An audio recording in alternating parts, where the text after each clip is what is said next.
Nong, ayos sumimas ah.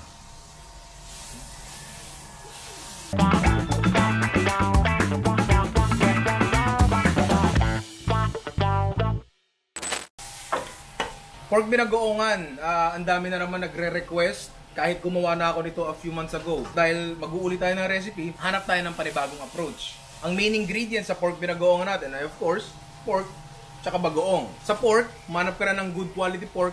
Ang problema doon. Ako, I chose pork belly kasi the fat is great sa dish na to. Pero you can use any cut. Pwede kang gumamit ng shoulder, pwede kang gumamit ng pata. Bahala ka, malaki ka na, kaya mo na yan. As for the bagoong, ang pagpili ng bagoong para sa binagoongan is very similar how you would choose wine sa pagluluto. Gagamit ka lang ng wine. Ang gagamitin mong wine sa pagluluto is yung wine na iinumin mo. Same with bagoong. Ang bagoong na gagamitin mo sa pagluluto is yung bagoong na kakainin mo. Siyempre, Malabo na Motas bagoong number 1, di ba? Okay, magsisimula tayo sa prep ng ating pork. Sa iyong wok o kaldero, tindihan mo. Maglagay ka ng tubig. Enough lang para makover yung pork mo. Dahon ng laurel, pamintang buo, asin, tapos ang inyong baboy. Again, kahit anong baboy pwede nyong gamitin, pero ako, dahil may gagawin tayo dito, yempo ang pinili ko. Lagay lang natin sila dyan at hintayin natin kumulo. Pagkakulo, medium flame natin at lutuin natin for 5 to 10 minutes. Hindi natin gustong palambutin yung baboy. Ang gusto lang natin gawin is maluto siya hanggang loob. After mga 5 to 10 minutes, ano yung itsura niya? Hindi siya malambot, pero probably luto na yung loob niya. Alisin lang natin yung mga yan. Hanguin nyo. Lagay nyo sa tray and set aside. Skin side up ha. Kasi kailangan nating matuyo ang balat ng baboy natin kasi hindi ko ata nasabi kanina, papuputokin natin to. Tangin ng buhok talaga to. Bench picks. Paano naman? Dito sa ating channel, pag nagpapaputok tayo ng balat ng baboy, ginagamit natin ay turbo broiler. Sanay na tayong gamitin yan. Pero ang dami nagtatanong Nong, pag wala akong turbo broiler, ano ba ang pwede kong gamitin? Pwede ba akong gumamit ng microwave? Hindi. Pwede ba akong gumamit ng oven? Yes. Pwede kang gumamit ng oven, di ba? So dahil doon, meron na tayong oven. Pasukin naman ako ng oven. Dati pag sinabing oven, kailangan laging malalaki, nasa ilalim ng kalan. Ngayon, meron na tayong mga maliliit na oven, electric, and this works very well. Sometimes even better than gas. Electric na kasi to So, I think mas consistent siya, unang-una. Itong particular na oven na to, meron siyang heating element sa ilalim, sa taas, at meron siyang, pinakamahalaga doon is convection, yung LEC, parang turbo broiler. So, lahat ng kayang gawin ng turbo broiler natin, kayang gawin ito. Baka na siyang computer. Baka tayo sasalang Okay, bago natin isala ang ating liempo sa oven, una natin kailangan gawin is punasan siya para matuyo. Ito, tuyo naman. Hindi na kailangan punasan. So, okay na yan.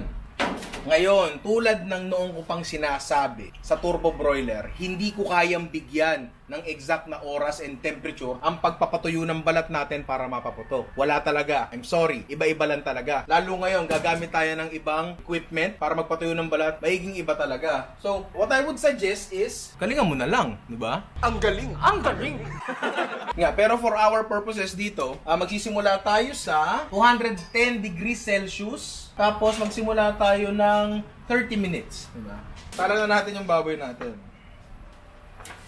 Tapos, i-check na lang natin from time to time kung okay na yung balat. Pinaka pwede ko maituro sa inyo is kung anong texture yung hahanapin para malaman na tuyo na siya. Diba? Pero, temperature, sorry, hindi ko talaga kaya ibigay kasi iba-iba equipment, iba-iba ang baboy, iba-iba tayong lahat. Di ba malas yung pag nagtanggal ng sticker? Hindi ko alam. Gunggong! Okay, so habang nakasala ang ating pork, susubukan natin gumawa ngayon ng bagoong sauce. Pero hindi siya basta bagoong sauce kasi yung sauce ng binagoongan, sa traditional na binagoongan, ay napakadali. Susubukan natin ngayon gumawa ng, bagoong glaze. Hindi ko pa siya nagagawa. By theory, sa isip ko, para naman siyang gagana, pero samahan nyo na lang ako. Okay, so magsisimula ang ating bagoong glaze sa, syempre, oil of your choice. And my choice is chicken oil, di ba? Painitin lang natin ng konti. Medium lang, hindi muna nang gugumalit na init. Saktuhan lang. Pag medyo okay na siya, lagyan natin ang chopped garlic. Gisa lang natin hanggang medyo mag-brown ng konti. Pag medyo nagsisimula na mag-brown ang ating bawang, pwede nyo yan lagyan ng bagoong. Kung gaano karaming bagoong, bahala na kayo. Kasi ang totoo, tulad sinabi ko, ngayon ko pa lang din gagawin to. Sabay-sabay lang nating aalamin kung posible ba yan. Siyempre, pinakamasarap na bagoong na meron ka, di ba? Gisa-gisa lang natin, men. Hindi naman sana ako maniniwala eh. Kaso gago nakita ako sa Messenger. Huh? Oo, kasi alam mo yun, madali kasing hindi maniwala pag sabi lang eh. Pero pag nakasulat sa papel, may resibo, wala, talagang wala, men, huling-huli talaga. Ano gagawin mo? Ito nangyari, tapos sasabihin niya, hindi naman, baka pwede kang maniwala eh. Pero pag nakikita mo doon nakasulat, ano gagawin mo, di ba? Ano yun, si Mark Zuckerberg nag-type? Tang ina.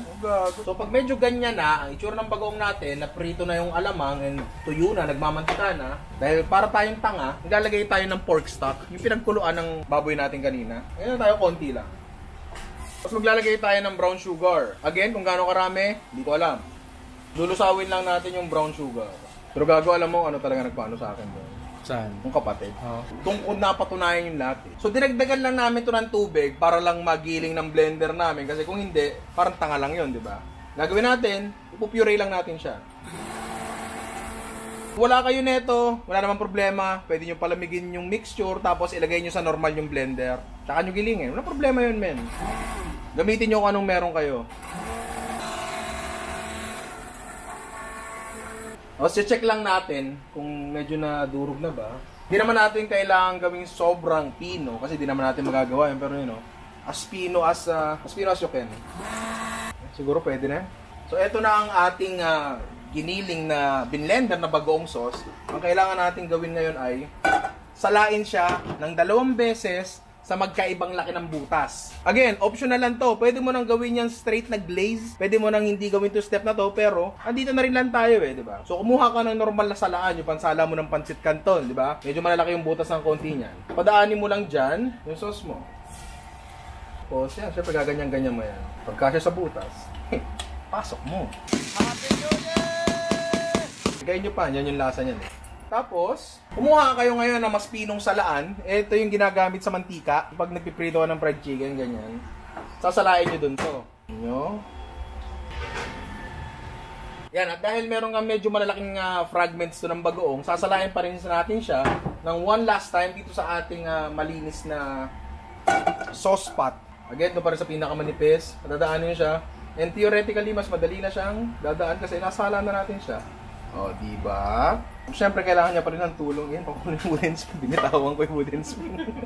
Right, so ngayon, ito na ang ating quote-unquote essence of bagoong. Gagawin natin siyang glaze. Pag sinabing glaze, medyo marami talagang asukal to. Diba? So, palalaputin pa natin ng konti to. Actually, malapit-lapit na to, no?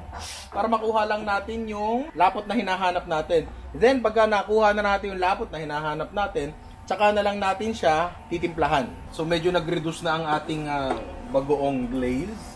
Dahil yan sa halo-halong alamang solids, bawang, emulsification ng mantika at tubig, at syempre, asukal. Asukal talaga ang pinaka matindi nagbibigay ng ganyang consistency sa mga glaze sa ating sauce. Ayan, no? Okay, so okay na to. Kung kailangan mong i-adjust ang timpla, do it off fire. Patay mo na yung apoy. Ang mag-alala, matutunaw pa rin ang asin mo dyan o ang patis mo dyan. Pero eto, sa amin okay na to. Pero again, huwag ka matakot, mag-season at the end of every dish. Ayon sa ating timer, okay na ang ating pork.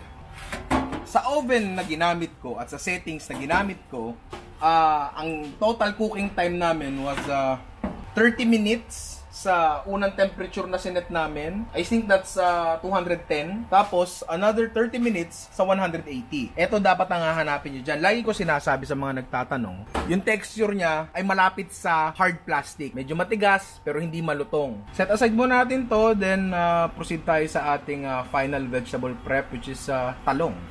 Ganun. Kagulog-lag. Ayun na naglag.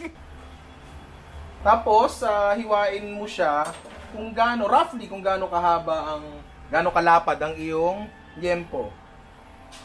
Okay, so gitna lang, putulin lang sa gitna. Puro lang ang kutsilyo natin mukhang kailangan na natin gumawa ng knife sharpening tutorial. Siyempre, aware ka sa mga tebulats, no? Yung mga ganyan. Kung mo kakainin yan, tapon mo na. Kung gusto mong kainin, ayos, di ba? Kapala pag pipili kayo ng talong, lagi nyo pipiliin yung unat. Alam ko iba sa inyo, gusto yung pa-letter C, di ba? Pero maganda yung unat eh. Para lang mas magandang tingnan sa plato.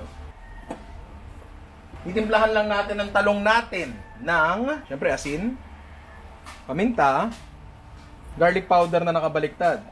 Ayun na, ayaw. Tapos toss lang natin.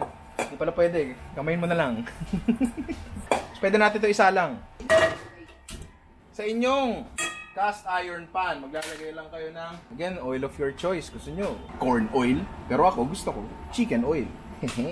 Initin lang natin ng konti, again, hindi kailangan ng gugumalit. Sakto lang. Wala kayong cast iron pan, pwede nyo iihaw. Kung ayaw nyo mag-ihaw, pwede nyo na lang iprito sa normal na pan. Ngayon, kung ayaw nyo magprito, tangina mo, di ba? Nunod ka pa. Gago. Okay, pag medyo mainit-init na siya ng konti, pwede natin isala ang ating talong. Skin side down muna. Palagi, ha? Skin side down kasi masarap ang medyo tostadong balat ng talong. Masarap ang balat ng talong. Masarap ang talong. Tutuin nyo lang siya for, ewan ko, 3 years. Basta medyo tostado na yung balat, tapos medyo 50% of the way na luto yung talong. Bago tayo dumating dun sa point na yon, kailangan, diba? Kailangan pahiran natin siya ng ating bagoong glaze. Gentle lang, gentle. Medyo okay na siya ng konti, pwede nyo nang baliktarin. From here, pwede nyo uling punasan. O kapag tingin mong luto na ang talong mo, pwede mo na siyang hanguin and set aside. Yan, may konting caramelization lang. Tangina, maganda pa kay Nadine yan. Andito na tayo sa final step ng ating dish. So, mag-iinit tayo ng mantika. Anong mantika? Kahit ano. Vegetable oil, kahit anong cooking oil na komportable kayo. Ang required temperature natin para pumutok ang balat ng baboy natin dito sa method na to is anywhere between 425 to 455 Fahrenheit. Wala kang thermometer, okay lang din yon. Pwede mong pausukin na lang yung mantika. Pag mainit na, boost mo. Nakihintayin yung lahat ang pagpaputok ng ating liempo. Ang ating nanggugumalit na mantika, dahan-dahan, please mag-ingat kayo, ha? Mag-ingat kayo.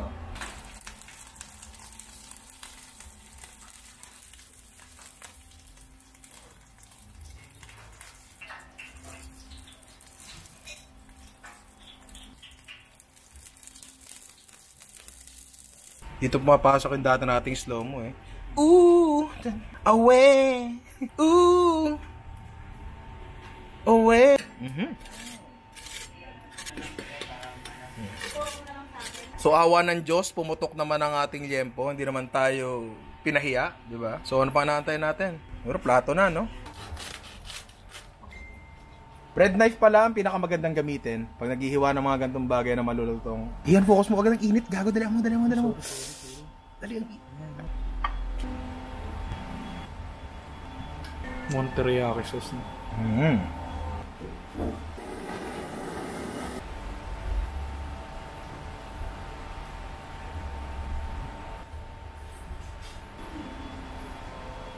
Lagyan natin ng ano yun. Lalagyan natin Snoop Dogg yan.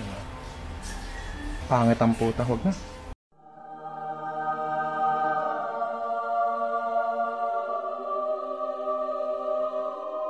Shooting dito, quiet on the set. Kulang na lang yung gano'n, no? Hindi ito ang intention namin. Ito lang ang lumabas nung ginagawa na namin. Kasi na-realize namin na sayang yung pagkaka-crispy. Kapag gumawa lang kami ng normal na sauce, tapos binuhos lang namin. Well, pwede naman yung sauce sa baba, kaso parang tanga yun, di ba? So, nag-iisip kami kung paano kami mag-i-introduce ng sauce sa pork nang hindi na sasacrifice yung lutong ng liempo natin kasi ito yung highlight dyan, ito yung pinaghirapan namin. Kahit ito mga parts sa binuhusan namin ng sauce, I'm very sure malutong pa rin yan. I mean, kung di maganda sa'yo yan, di ba? Sorry. Anak ng tokwang luna to. Luna, mamaya na. Anak ng luna. Oh, ito na. Akin yung balat, ha. So ano ba masasabi ko? Nasa siyang legit na pork binagoongan. Kasi basically ang ginawa lang namin dito is sinala lang namin yung bagoong sauce, di ba? Yan pa rin yun. Wala nga lang yung grittiness na dala nung alamang, di ba? Pero, kung bang madadaldal ko dito, parang yun na lang eh. Try nyo, bahala kayo. Kung ayaw nyo, di ba?